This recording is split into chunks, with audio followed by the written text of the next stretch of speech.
اور دیگر فرشتوں کا ذکر کیا گیا۔ مشرکوں کو تنبیہ اور دلائل توحید۔ مشرک زمین اور آسمان کا خالق اللہ ہی کو مانتے مگر غیر اللہ کو اللہ کا شریک کرتے ہیں، حالانکہ وہ کسی نفع اور نقصان کے مالک نہیں ہیں۔ انہوں نے کوئی بھی چیز پیدا نہیں کی، ہر چیز کا خالق اور مالک اللہ ہے، جس نے آسمان سے پانی برسایا اور پانی کے نالے بہائے۔ متقیوں اور ملونوں کی علامات کو بیان کرتے ہوئے بتایا کہ اہل عقل متقین لوگ کی 8 صفات ہیں۔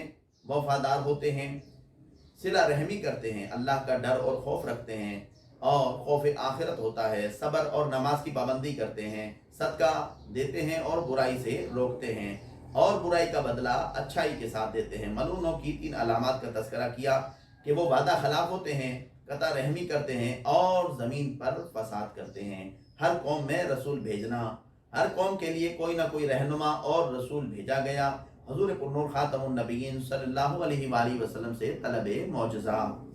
مشرکوں نے معجزہ طلب کر کے آپ سے کہا کہ آپ مکے کے چاروں پہاڑوں کو راستہ بنا دیں، یہ تمام پہاڑ ڈھیر ہو جائیں اور یہاں خوبصورت راستہ بن جائے تو ہم آپ پر ایمان لے آئیں گے۔ اللہ تعالیٰ نے فرمایا یہ ہرگز ایمان نہیں لائیں گے، اور معجزہ ظاہر کرنا اللہ کی مرضی پر منحصر ہے۔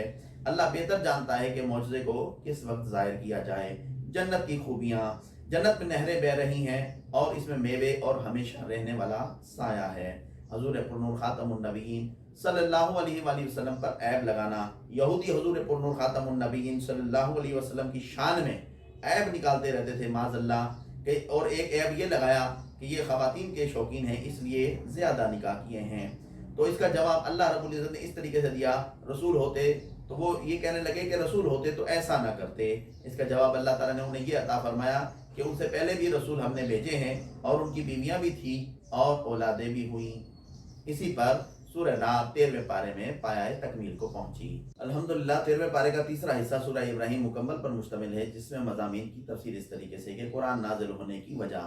قرآن مجید فرقان حمید کو اللہ تعالیٰ نے حضور پرنور خاتم النبیین صلی اللہ علیہ وآلہ وسلم کے قلب اطہر پر نازل فرمایا تاکہ آپ اللہ کے حکم سے لوگوں کو کفر کے اندھیرے سے نکال کر ایمان کی روشنی سے منور فرمائیں۔ رسولوں کی زبان۔ ہر رسول کی وہی زبان ہوتی ہے جس قوم میں اس رسول کو مبعوث کیا جاتا ہے۔ توحید۔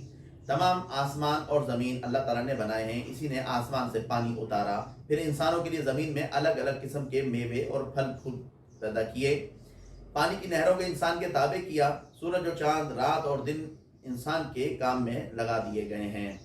غرض یہ کہ جو کچھ انسان نے اللہ سے مانگا اور جو اس کی ضروریات تھیں اللہ تعالیٰ نے اسے عطا کیا۔ اس کی نعمتیں اتنی زیادہ ہیں کہ انہیں شمار کرنا انسان کے بس کی بات نہیں ہے۔ رسالت کے ضمن میں کچھ باتیں ذکر کی گئیں۔ پہلی یہ کہ حضور پرنور خاتم النبیین صلی اللہ علیہ وآلہ وسلم کو تسلی دی گئی کہ آپ کے ساتھ بھی آپ کی قوم نے جو اعراض اور عداوت اور انکار کا رویہ اختیار رکھا ہے، مخالفت کا رویہ اپنا رکھا ہے، یہ آپ سے پہلے انبیاء کے ساتھ بھی اختیار کیے ہوئے تھے، اور حسد کی بنیاد پر یہ اس طریقے سے تمام معاملات کو بروئے کار لاتے ہیں۔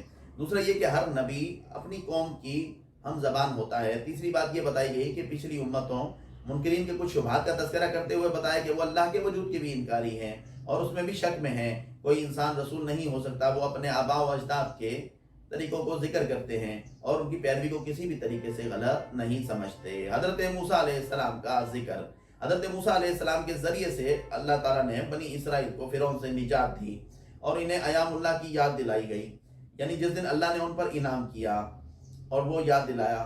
حضرت موسیٰ علیہ السلام نے بنی اسرائیل کو اور قوم نوح، قوم عاد اور قوم سمود اور دیگر اقوام پر آنے والے عذابات سے ڈرایا۔ شکر اور کفران نعمت۔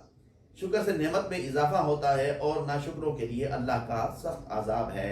رسولوں اور کافروں کا مکالمہ۔ پچھلی امتوں کا رسولوں سے مکالمہ ذکر کیا گیا۔ اس ضمن میں یہ بتایا گیا کہ رسولوں نے انہیں خالق ارض و سما پر ایمان لانے کی دعوت دی، تو انہوں نے رسولوں سے کہا کہ تم ہم جیسے ہی انسان تو ہو، ہم اپنے باپ دادا کا طریقہ ہرگز نہیں چھوڑیں گے۔ جواب میں رسولوں نے کہا ہم انسان ہیں مگر ہم پر اللہ کا احسان ہے، اسی پر بھروسہ کرتے ہیں۔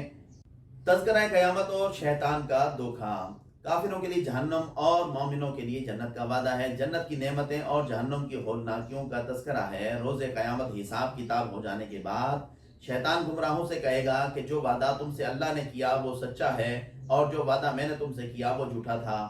تم سے زبردستی تو میں نے نہیں کی تھی، اور نہ میں تم سے زبردستی کروا سکتا تھا، تم نے خود ہی اپنے میرے بہکاوے میں آ گئے، اور اب مجھے ملامت کرنے کی بجائے اپنے آپ کو ملامت کرو۔ مومنوں اور کافروں کے اعمال کی مثال پیش کرتے ہوئے قرآن نے بتایا کافروں کے اعمال راہ کی طرح ہیں، اگر تیز ہوا آ جائے تو سب اڑ جائے، اور حق اور ایمان کا کلمہ اس پاکیزہ درخت کی طرح ہے جس کی جڑیں بہت مضبوط اور پھل بہت میٹھا ہوتا ہے۔ باطل و ضلالت کا کلمہ ناپاک اور درخت جیسا ہوتا ہے جس کے لیے قرارگاہ نہیں، اور وہ بے ثمر ہوتا ہے۔ حضرت ابراہیم خلیل اللہ کی دعا کا تذکرہ کیا گیا۔ حضرت ابراہیم خلیل اللہ نے اپنے رب سے 6 دعائیں کی۔ مکہ شہر کو امن والا بنا دے، میری اور میری اولاد کی بت پرستی سے حفاظت فرما، ہمیں نماز قائم کرنے والا بنا، رزق میں برکت عطا فرما، اور مغفرت کی دعائیں شامل ہیں۔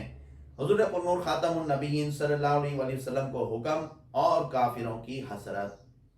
حضور پرنور خاتم النبیین صلی اللہ علیہ وسلم کو حکم دیا گیا کہ مشرکوں کو آخرت کے عذاب سے ڈرائیں، ورنہ عذاب دیے جانے پر وہ کہیں گے کہ اے اللہ تو نے ہمیں تھوڑی مہلت کیوں نہ دی اور ہمارے پاس کوئی ڈرانے والا کیوں نہ بھیجا تاکہ ہم ایمان لے آئے، مگر اب انہیں دھتکار دیا جائے گا کہ یہ حجت ان پر انبیاء کے ذریعے تمام کر دی گئی ہے۔ محشر کا منظر بیان کرتے ہوئے بتایا گیا کہ محشر کے دن موجود زمین اور آسمان دوسری زمین اور آسمان سے بدل دیا جائے گا، لوگ قبروں سے نکل کر اللہ کے حضور حاضر ہوں گے، مجرموں کو زنجیریں پہنائی جائیں گی، ان کے لباس گندک کے ہوں گے اور چہروں پر آگ لپٹی ہوگی۔ یہ تذکرے کرنے کے ساتھ ہی سورہ ابراہیم 13ویں پارے میں پایہ تکمیل کو پہنچی، اور سورہ ہجر کی پہلی آیت جس کی ابتدا ہی اعجاز قرآن یعنی کہ حروف مقطعات سے ہوئی پر مشتمل ہے، اور اس کے ساتھ ہی 13واں پارہ بھی پایہ تکمیل کو پہنچا۔ اللہ تعالیٰ کی توفیق خاص سے اس پارے کا ہم نے اجمالی خلاصہ سماعت کیا۔ اللہ تعالیٰ سے دعا ہے کہ وہ انوار قرآن سے ہمارے قلوب کو منور فرمائے اور ہمیں اس سے نصیحت قبول کرنے کی توفیق عطا فرمائے، آمین یا رب العالمین۔